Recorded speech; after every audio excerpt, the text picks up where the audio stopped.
আসসালামু আলাইকুম ওয়া বারাকাতুহু। আশা করি সকলে ভালো আছেন। আজকে একটি সৌদি রান্না শেয়ার করব। যেটি আমি খেয়েছিলাম মক্কা থেকে মদিনা যাওয়ার পথে পাকিস্তানি একটি রেস্টুরেন্টে ইফতারের সময় পরোটা দিয়ে খেয়েছিলাম। ওখানে যে মাংসটা খেয়েছি তাতে কিন্তু কোনো রকম মসলা ইউজ করিনি। অর্থাৎ যে মসলা হচ্ছে ধনিয়া গুঁড়া, জিরা গুঁড়া এগুলা কিন্তু কিছুই ছিল না। শুধুমাত্র কাঁচা মরিচের উপর আর রসুনের উপর রান্নাটা ছিল এবং খুবই পাতলা ঝোল ছিল। খুবই ভালো লেগেছিল আমার কাছে তখন সেটি পরোটা দিয়ে। আজকে যেহেতু আমি বাসায় খাবো, বাসায় পোলাও হবে, সে হিসেবে আমি মসলা, হলুদ, মরিচ, ধনিয়া এগুলো ব্যবহার করেছি এবং রসুন, আদা পেস্টও ব্যবহার করেছি।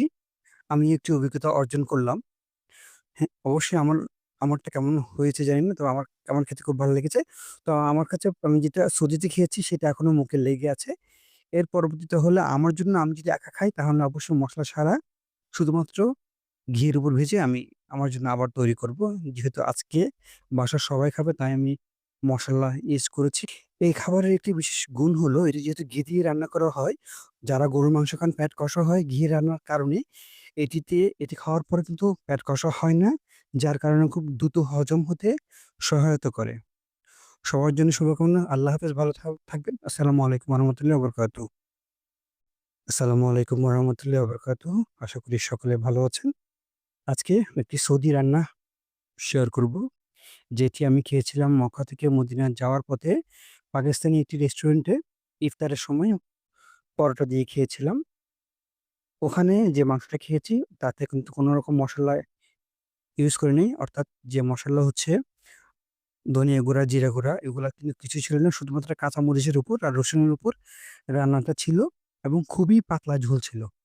খুবই ভালো লেগেছিল আমার কাছে তখন সেটি পরোটা দিয়ে। আজকে যেহেতু আমি বাসায় খাবো, বাসায় পোলাও হবে, সে হিসেবে আমি মসলা, হলুদ, মরিচ, ধনিয়া এগুলো ব্যবহার করেছি এবং রসুন, আদা পেস্টও ব্যবহার করেছি। আমি একটি অভিজ্ঞতা অর্জন করলাম। হ্যাঁ, অবশ্যই আমারটা কেমন হয়েছে জানি না। তো আমার খেতে খুব ভালো লেগেছে।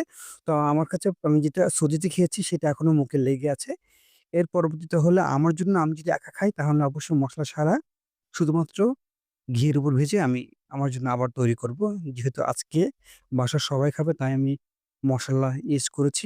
এই খাবারের একটি বিশেষ গুণ হলো এটি যেহেতু ঘি দিয়ে রান্না করা হয়, যারা গরুর মাংস খান পেট কষা হয় ঘি রান্নার কারণে এটি খাওয়ার পরে কিন্তু পেট কষা হয় না। যার কারণে খুব দ্রুত হজম হতে সহায়তা করে। সবার জন্য শুভকামনা। আল্লাহ হাফেজ, ভালো থাকবেন। আসসালামু আলাইকুম ওয়া রাহমাতুল্লাহি ওয়া বারাকাতুহু।